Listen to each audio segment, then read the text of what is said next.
Mulberries నుంచి ఇంత bright juice వస్తుందని చెప్పి అవి చేత్తోనే స్మాష్ చేసేంత వరకు నాకైతే తెలియలేదు గైస్. మీకు అందరికీ మొన్న చూపెట్టిన కదా మన ఇంట్లో పెంచిన మల్బరీ ప్లాంట్కి మల్బరీస్ వస్తున్నాయి, వీటితోనే ఏం చేస్తే బాగుంటుంది అని చెప్పేసి మిమ్మల్ని అందరిని అడిగినప్పుడు కొంతమంది ఏమో లిప్ బామ్ అన్నారు, కొంతమంది ఏమో లిప్స్టిక్ అన్నారు.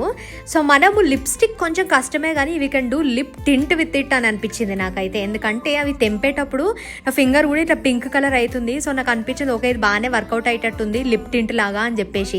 సో మనం ఏం చేసినామంటే ఇవన్నీ మంచిగా తెంపేసి నేను ఏం చేసినా మంచిగా ఇట్లా స్మాష్ చేసిన చేయితో ఇట్లా గట్టిగా పిండే వరకు దాంట్లో నుంచి జ్యూస్ అంతా వచ్చిందనమాట. You can actually use a muslin cloth also here. Look at the pigment you guys. నాకైతే మస్తు అనిపించింది ఆ పిగ్మెంట్ని చూస్తుండే. అండ్ అది వాష్ చేసిన తర్వాత కూడా ఆ పిగ్మెంట్ అట్లనే ఉంది ఇట్లా పింక్ కలర్లా. సో ఆ జ్యూస్ అంతా బయటికి తీసుకొని పక్కన పెట్టుకున్న తర్వాత రా షియా బటర్ గైస్, ఇది 1/2 స్పూన్ అట్లా తీసుకొని డబుల్ బాయిలింగ్లో కరగబెట్టుకున్నాం. దానికి కొంచెం అంతా వ్యాజ్లిన్ యాడ్ చేసుకోవచ్చు, లేకపోతే బీస్ వ్యాక్స్ ఉంటే బీస్ వ్యాక్స్ కూడా యాడ్ చేసుకోవచ్చు. అది కూడా 1/2 స్పూన్ అనమాట.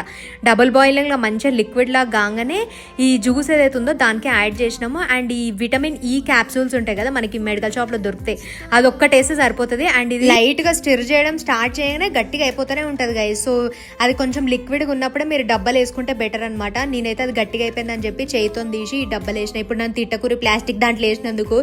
మన ఇంట్లో చిన్నవి స్టీల్వి గ్లాస్వి లేకుండా ఇది ఒక్కటే కనిపించింది కాబట్టి దీంట్లో వేసి ఫైనల్ గా మనం ఇంట్లోనే తయారు చేసుకున్న mulberry lip tint is ready. Look at my finger you guys, అంత టింట్ ఉంది అనమాట. అండ్ ఆన్ ద లిప్స్ అయితే మంచి బ్యూటిఫుల్ పింక్ కలర్ ఇస్తుంది.